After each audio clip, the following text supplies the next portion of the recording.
everybody. I want to have kind of a serious discussion with you guys. I'm going to spend my day vegetating and working on that blanket because I'm pretty much all the way done with the journal as far as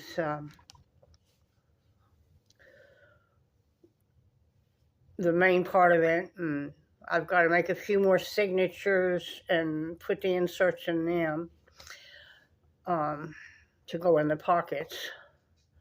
But the big journal's done for the most part, so I'm going to be working on my blanket.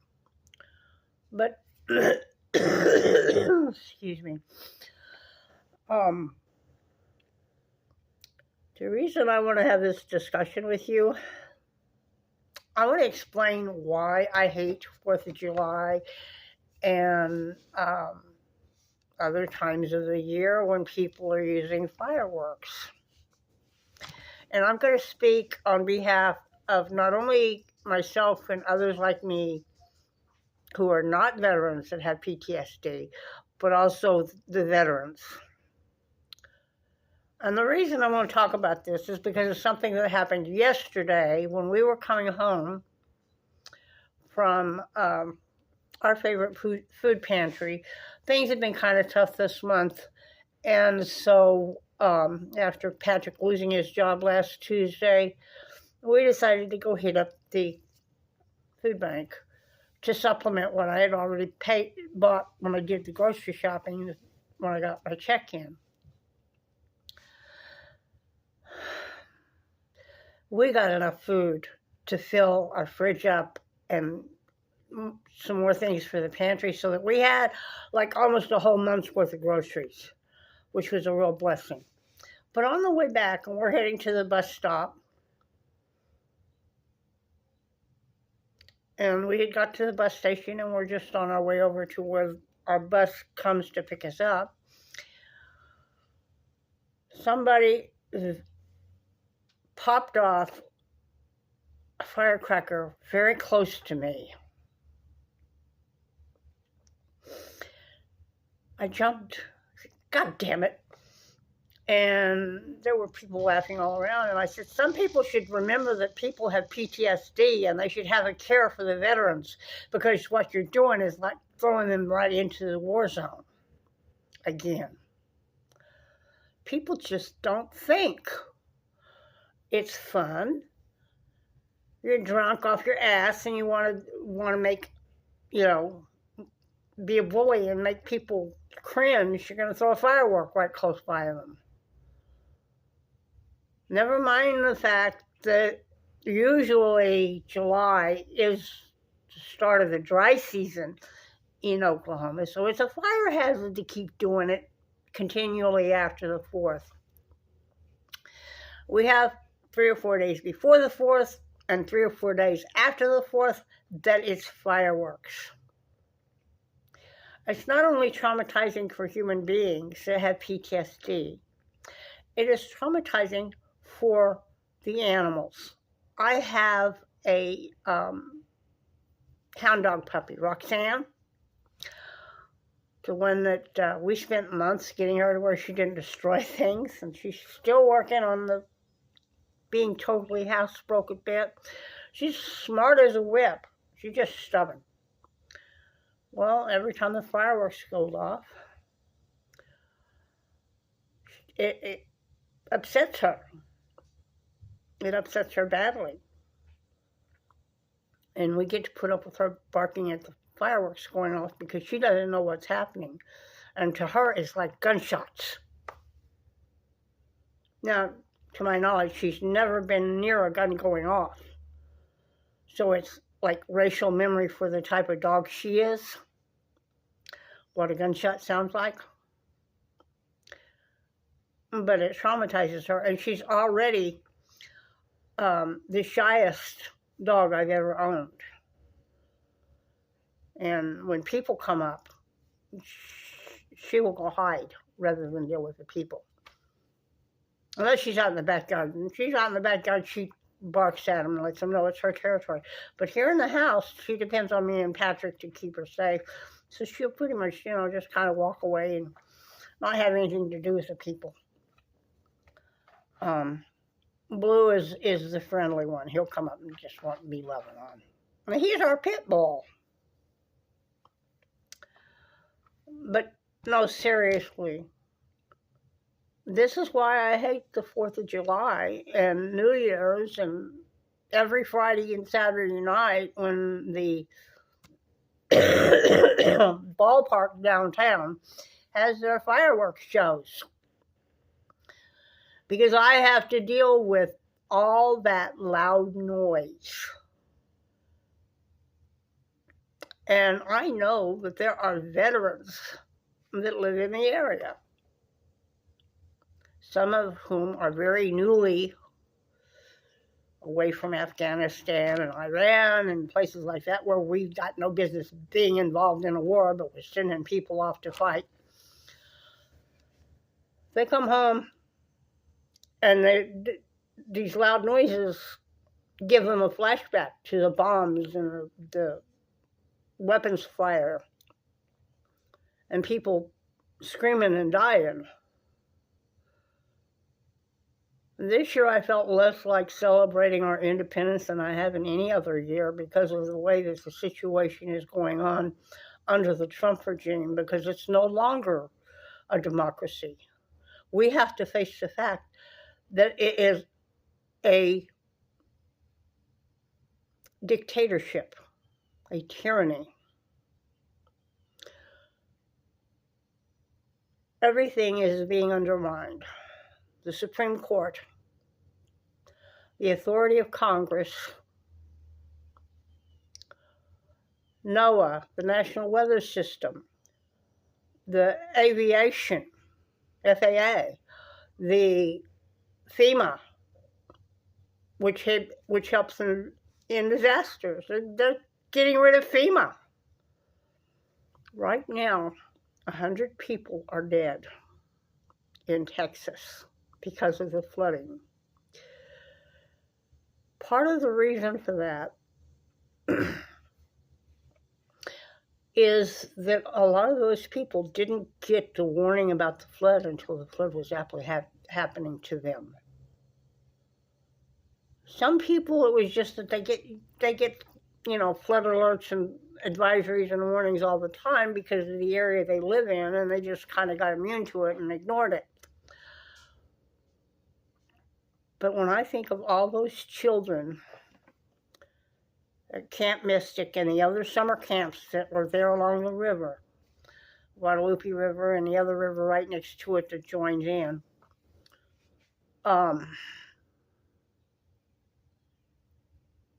my heart breaks. It's really rare for someone to be a total empath.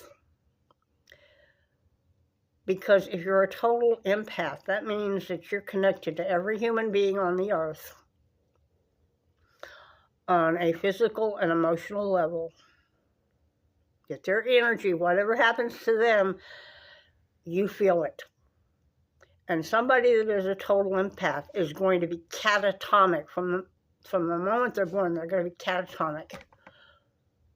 And they won't ever be anything else. And of course, somebody like that basically is in a waking, in a coma and they're wide awake their whole life. Nobody's going to connect that with being an empath.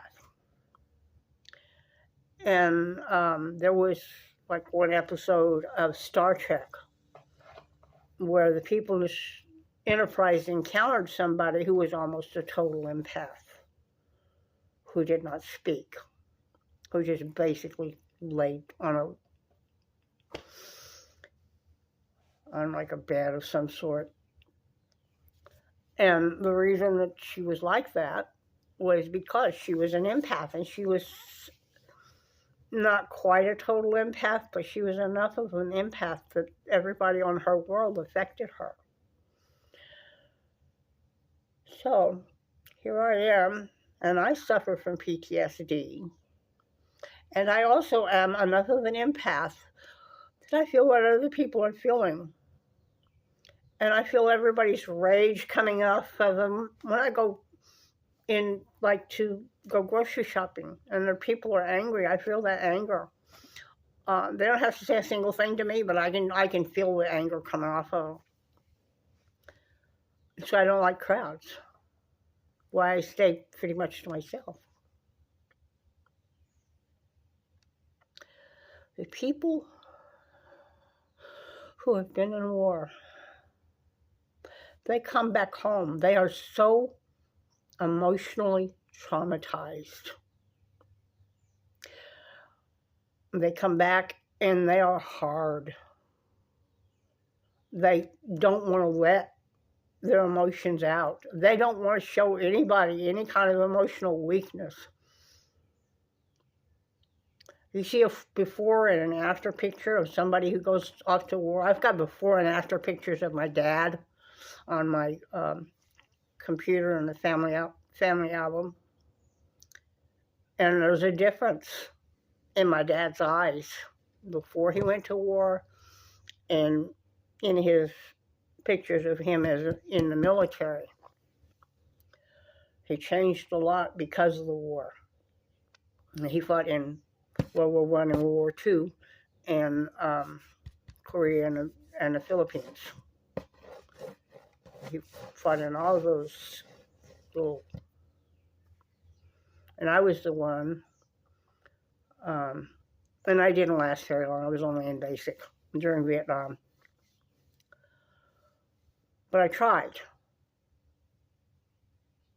And even basic training changed me as a person.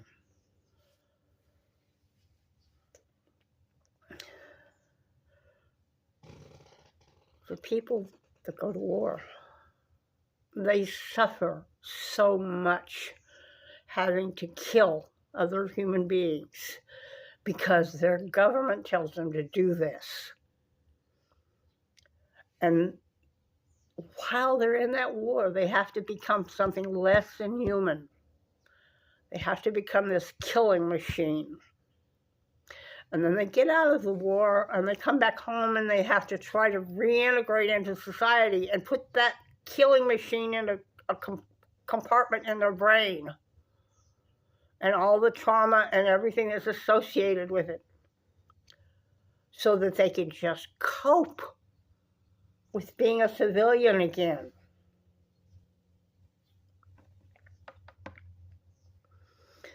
Then along comes the 4th of July. Along comes New Year's. Along comes Friday and Saturday nights at the ballpark. Boom, boom, boom, boom. So there I was, just coming home from a little bit of grocery dealing with the people at Iron Gate, which is run by the Episcopalian Church here in Tulsa. And I really have to say that one of the reasons I enjoy that food pantry so much is because they took what Jesus said about doing to the least of these you're doing to Jesus to heart. They don't preach at you. Why do you need to preach at Jesus? You don't. But if you're good to the least of these, you're being good to Jesus. And if you're being cruel to the least of these, then you're being cruel to Jesus. And how much do you want to bet the person that threw off that firework right close by me, to where it landed just behind me, scared the shit out of me, how much would I bet they're a professing Christian doing it to the least of these?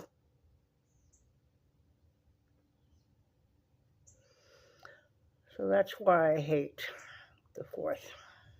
That's why I hate any time that they're going to have fireworks going off. is because some people forget that other people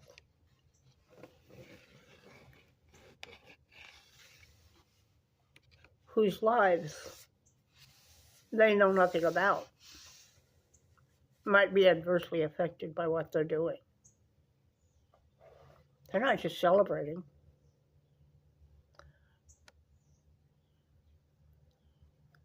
They're impacting people. And I'm going to tell you something. Flashing back on something that traumatized you, whether it's a war scene or a beating or being raped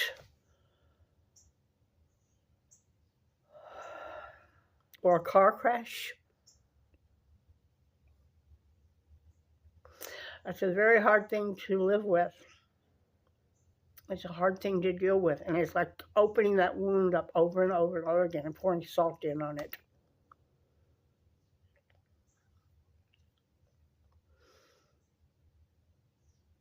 It keeps you from healing every time somebody makes you have a flashback. And some people, that's how they get their jollies. By causing other people trauma. Just something to think about. Love you guys. I really hope y'all enjoyed the 4th if you were celebrating it. And that you have a great week ahead. Bye-bye.